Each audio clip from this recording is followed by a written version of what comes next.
Bonjour, bienvenue dans cette nouvelle vidéo avec un nouveau thème. Donc c'est une vidéo que je vais mettre sur le site être-humain.net, une vidéo de Que vivent nos relations TV.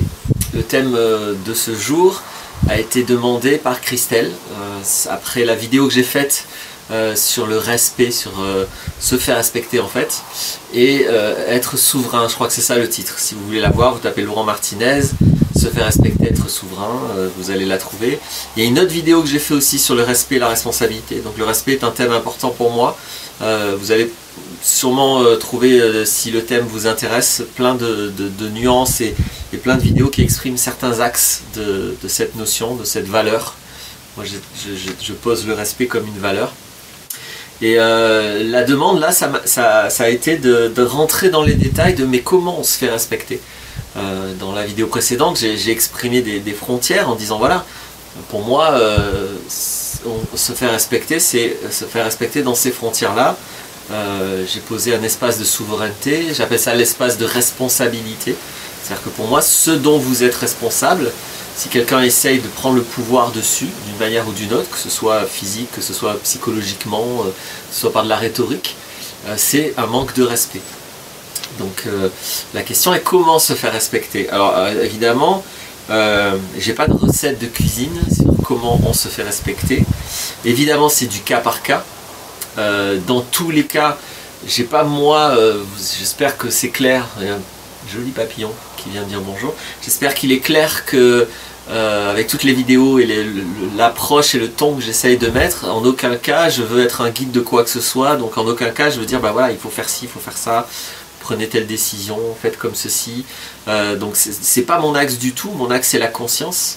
Donc c'est sûr que pour moi la base, c'est d'être clair avec qu'est-ce qui est un manque de respect pour moi et qu'est-ce qui n'en est pas.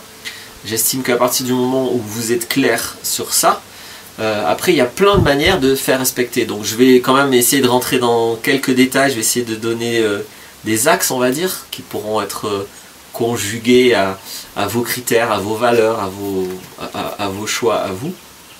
Mais le plus important dans tous les cas, c'est ça. La plupart du temps, dans mon expérience, quand les gens ne se font pas respecter, c'est qu'ils n'ont pas conscience qu'on est en train d'envahir leurs responsabilités. Donc je pense que de toute façon, c'est la base, c'est d'être conscient. Après, c'est vrai qu'il est possible que je sois conscient qu'on me manque de respect et que je ne parvienne pas pour autant à me faire respecter. Bien sûr, se faire respecter, ça va impliquer d'oser se faire respecter.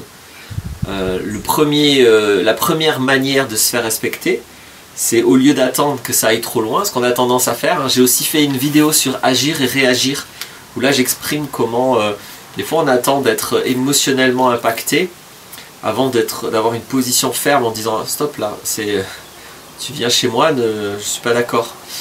Donc il ne s'agit pas d'attendre que ce soit trop tard déjà pour moi. Se faire respecter, c'est pas une question de réagir, c'est pas une question d'être.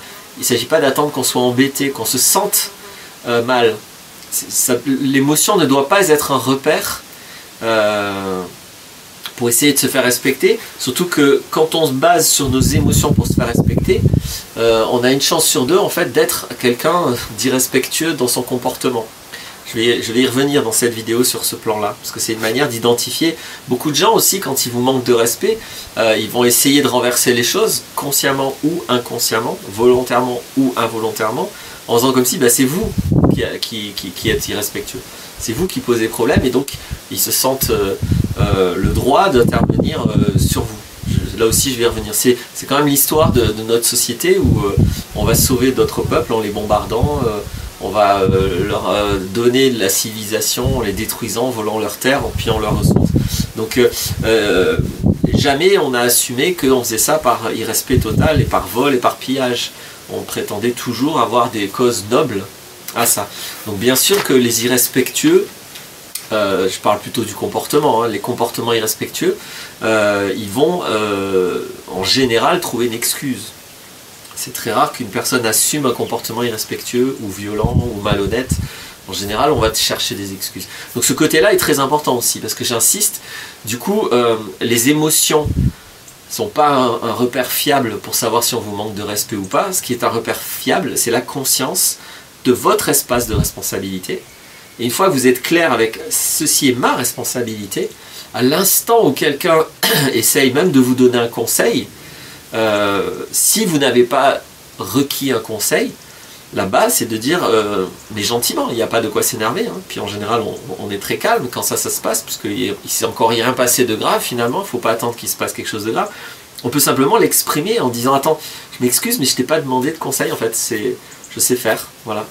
Si jamais alors évidemment la personne tout dit ah oui toi tu sais tout, etc. Ça va être ce genre de retour. Non, je ne sais pas tout, j'ai dit que je t'ai pas demandé conseil, et quand je demande conseil c'est moi qui choisis la personne à qui je demande conseil. C'est très simple en fait. Donc souvent la personne intrusive va essayer de soit vous faire culpabiliser, soit dévaloriser ce que vous êtes en train de faire, c'est-à-dire essayer de l'associer justement soit à de l'irrespect, soit à de l'orgueil, soit de la vanité, soit voilà, et j'insiste, hein, c'est pas forcément conscient de la part de ces personnes, c'est juste qu'elles le vivent comme ça, et du coup c'est très important pour se faire respecter, simplement d'oser dire attention là pour moi c'est irrespectueux. Trouvez vos formules, c'est là où moi je vais pas vous dire bah, dites ça, faites ça. Trouvez votre façon de communiquer quand quelqu'un vient dans un espace où vous l'avez pas invité, et un espace dont vous êtes responsable. La base elle est là. C'est oser dire stop. Moi je sais que c'est quelque chose que je fais, il arrive que ça passe mal, parce que c'est vu un peu comme autoritaire, c'est vu comme un peu dur, etc. On est dans une société où les irrespects sont tellement normaux que quand vous commencez à vous faire respecter, ben, ça va faire bizarre. On a l'habitude, encore une fois, que les gens réagissent que quand c'est trop tard. Donc si dès le début vous dites stop, là c'est mon espace, je t'ai rien demandé, ou alors s'il te plaît, je ne suis pas d'accord que tu sois là, ou je ne suis pas d'accord que tu fasses ça, c'est moi qui décide. Voilà une autre phrase qu'on a le droit de dire quand on est dans notre espace de responsabilité, c'est moi qui décide. Alors bien sûr on va essayer de vous faire passer pour un méchant dictateur, etc. Non, encore une fois, allez voir la vidéo sur être souverain, c'est tout à fait légitime, et c'est tout à fait sain, et c'est tout à fait noble d'assumer, de décider dans son espace de responsabilité. Ça s'appelle être responsable. Donc il n'y a aucun problème à ce que vous dites c'est moi qui décide. Maintenant si c'est vous qui décidez de ce que l'autre doit faire dans sa vie, là oui vous êtes comporté comme un dictateur. Donc les comportements doivent être très différents selon s'il s'agit de votre espace ou pas. C'est ça le truc. Et vous avez le droit, si vous voulez, d'être un dictateur dans votre espace. Et en tout cas, il vaut mieux être un dictateur avec des gens irrespectueux. C'est-à-dire dire, tu te casses maintenant, je veux pas te voir. Et puis couper les ponts. Des fois, il n'y a que ça pour se faire respecter. C'est de ne plus côtoyer des gens qui refusent. Une fois que vous l'avez dit une fois, deux fois, trois fois, et que vous avez été clair et doux et tranquille, et que la personne, elle insiste lourdement, entendez le message. Même si la personne ne vous le dit pas avec sa bouche, le message, c'est moi, je suis là pour te manquer de respect. Donc c'est des gens qu'il ne faut surtout pas côtoyer. C'est très simple. Donc se faire respecter, c'est aussi gérer son relationnel, c'est son entourage humain. Avoir dans son entourage des gens qui ne sont pas irrespectueux en général. Hein, encore une fois, on peut tous l'être dans différents aspects, ou voilà, par réaction, par peur, mais à vous de poser vos critères. C'est pour ça que c'est pas moi qui vais vous dire il faut faire ci, il faut accepter telle personne. Il y a de la subjectivité là-dedans. C'est vous qui décidez jusqu'à quel type d'intrusion vous acceptez, jusqu'à quand vous acceptez, donc jusqu'à quelle quantité, jusqu'à quelle temporalité. Vous voyez c'est vos critères. La base c'est de pouvoir exprimer. Et une chose en tout cas que je voulais bien dire dans cette vidéo, parce que c'est quand même une chose qui se passe assez souvent selon mon observation, c'est une inversion accusatoire. J'en ai déjà un petit peu parlé juste avant. Et ça c'est une suite, je trouve, bien directe à la vidéo que j'ai faite, donc sur être souverain. Parce que j'ai bien posé les choses, mais je ne suis pas rentré dans cet exemple que je vais vous décrire maintenant. Il va arriver, donc quand je me dis, voilà, en fait on n'a pas à m'imposer des choses dans mon espace de responsabilité, dans mes espaces, hein, parce que j'en ai plein d'espaces de responsabilité. Quand je prends la responsabilité d'une action, si je conduis, mon espace de responsabilité c'est ma voiture. Si j'habite dans une maison, mon espace de responsabilité c'est ma maison. Quand je prends des décisions sur ma vie, ou quand je m'exprime comme je veux. Mon espace d'expression sur internet, vous avez des espaces en général, ça c'est votre espace dont vous êtes responsable. Donc tous ces espaces là, on n'a pas normalement à vous imposer des choses. Évidemment il est intelligent, je trouve, après, là aussi, chacun fait ce qu'il veut, de se faire influencer, de demander conseil. Mais c'est vous qui devez choisir. Voilà, le but c'est pas je suis tout seul, je décide de tout et c'est moi qui sais tout. Non, pas du tout. Quand vous savez pas, ben, vous allez voir des gens qui savent. Donc c'est très important, à mon humble avis, d'être humble et de demander conseil. Mais c'est vous qui devez choisir les gens. C'est pas les gens qui doivent venir vous dire moi je sais et tu vas être comme ça. Donc les gens qui veulent vous guider sans que vous l'ayez demandé, soyez vigilants. C'est rarement sain comme démarche. Normalement, un humain sain n'a pas besoin de guider un autre humain. Donc il n'y a pas besoin de venir vous expliquer, vous donner des leçons, de jouer au prof ou de jouer au psy, etc. etc. Toutes ces démarches-là, soyez prudents. Je ne dis pas non plus de les envoyer balader comme ça, mais moi j'encourage à ce que la première action, quand vous avez conscience qu'il y a un manque de respect, bah c'est vraiment de communiquer, dire là pour moi il y a un manque de respect, ou là je suis pas d'accord que ça se passe comme ça. Trouvez vos formules encore une fois, mais exprimez-le. Et à force de l'exprimer, vous allez l'exprimer de plus en plus clairement, vous allez avoir plein de phrases qui vous correspondent, à comment vous voulez vous positionner pour finalement vous faire respecter, c'est-à-dire rester souverain dans vos espaces. Et là où il y a un point un petit peu tangent par rapport à ça, sur la fête d'imposer, c'est l'action de regarder. Vous allez voir pourquoi je dis ça là, peut-être c'est pas très clair du tout. Je vais prendre un exemple parce que il y a eu un débat sur mon mur Facebook il n'y a pas très longtemps où j'ai mis une vidéo d'une députée qui fait son travail tout en allaitant son enfant.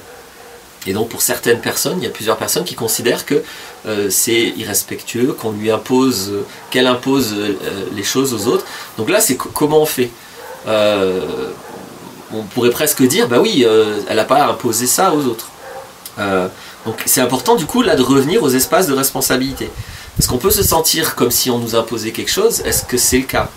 Il s'agit de regarder les faits, non pas ce qu'on ressent. Encore une fois, c'est pas les émotions le repère, c'est les faits. Les faits, c'est une femme qui est responsable d'allaiter son enfant, c'est son espace.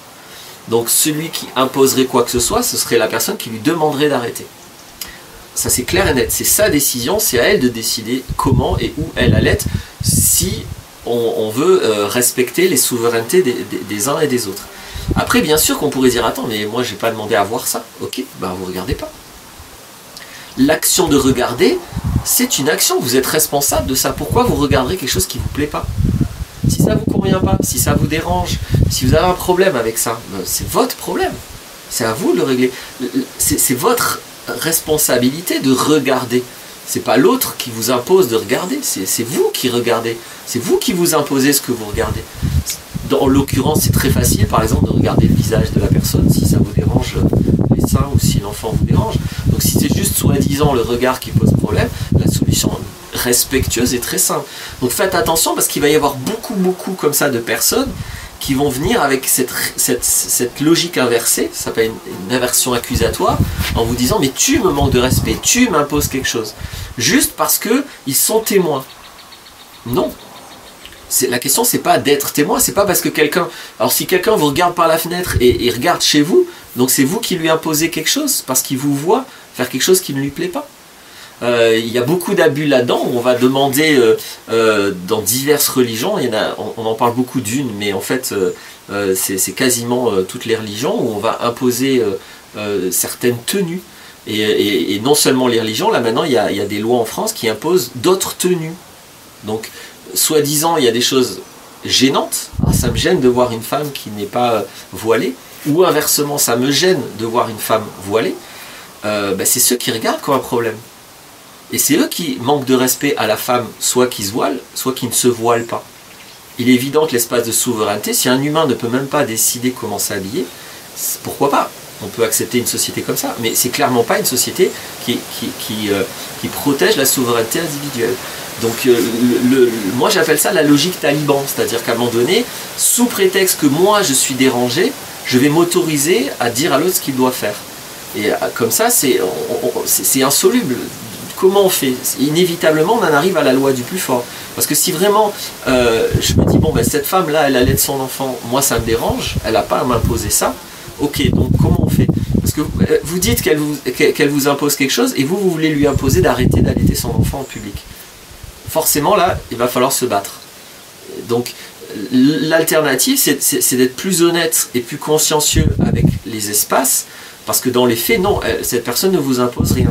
Factuellement, vous vous sentez peut-être imposé parce que vous voulez regarder, parce que vous jugez, parce que ça vous dérange, mais ce qui est envahissant, c'est votre émotion. La personne ne vous a envahi en rien. À la limite, elle ne sait même pas que vous existez, elle ne sait même pas que vous la regardez. Ça, c'était le cas, par exemple, puisque c'est une vidéo sur Internet. Donc c'est étonnant d'imaginer qu'une femme qui ne sait même pas que vous existez est en train de vous manquer de respect. Évidemment que ça n'a aucun sens. Donc soyez attentifs à ça. Là, je ne vous dis pas forcément comment vous pouvez vous faire respecter, mais en tout cas, je vous invite à avoir conscience des irrespects, des petits irrespects quotidiens. Voilà. Parce que c'est comme ça qu'on va se faire respecter, c'est à un moment donné en étant clair avec le fait que, mais ok, mais ça dérange les autres, et alors du coup, j'ai pas le droit de vivre parce que eux, ils ont un problème. Encore une fois, si vous allez dans leur espace pour les perturber, pour les déranger, si vous êtes intrusif, là, vous êtes irrespectueux. Là, vous les dérangez, c'est une chose émotionnellement, mais c'est pas ça le problème. Mais vous les dérangez parce que vous êtes intrusif dans l'espace. Donc, s'il n'y a pas un comportement intrusif dans l'espace de quelqu'un, je ne trouve pas légitime de parler d'irrespect. Et si vous vous sentez irrespecté, c'est parce que vous avez une émotion.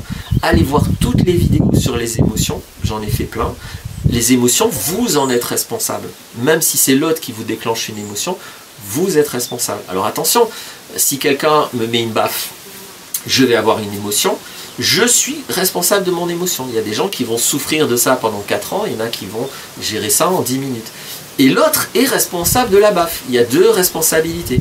Donc attention, c'est pas parce que j'ai une émotion que c'est moi qui suis responsable de tout, et c'est pas parce que l'autre il m'a mis une baffe qu'il est responsable de tout. Simplement, il y a un échange, il y a une co-responsabilité. Je suis responsable de mon émotion, il n'y a aucune exception à ça, mais l'autre est responsable de ce qu'il m'a dit, de ce qu'il m'a fait. Voilà, je pense que c'est très simple, je pense que c'est très clair, là encore une fois, c'est juste être honnête avec les faits, avec les choses telles qu'elles sont, sans éluder certains aspects. Quand la personne prétend que parce qu'elle vous regarde, vous lui imposez certaines choses, elle élude tout. Elle élude que là, en fait, elle parle d'émotion, parce que vous imposez rien, et elle élude que elle est en train de vous imposer quelque chose. Donc il manque des morceaux dans cette façon d'exprimer la situation. Donc si on élude des aspects, effectivement, on peut déformer la situation pour arriver à dire que l'irrespectueux est en fait celui qui est irrespecté. Voilà, j'espère que c'est assez clair. Vous voyez, n'hésitez pas à me faire des demandes. Si je trouve que j'ai quelque chose à dire, je fais volontiers les vidéos. Merci, au revoir.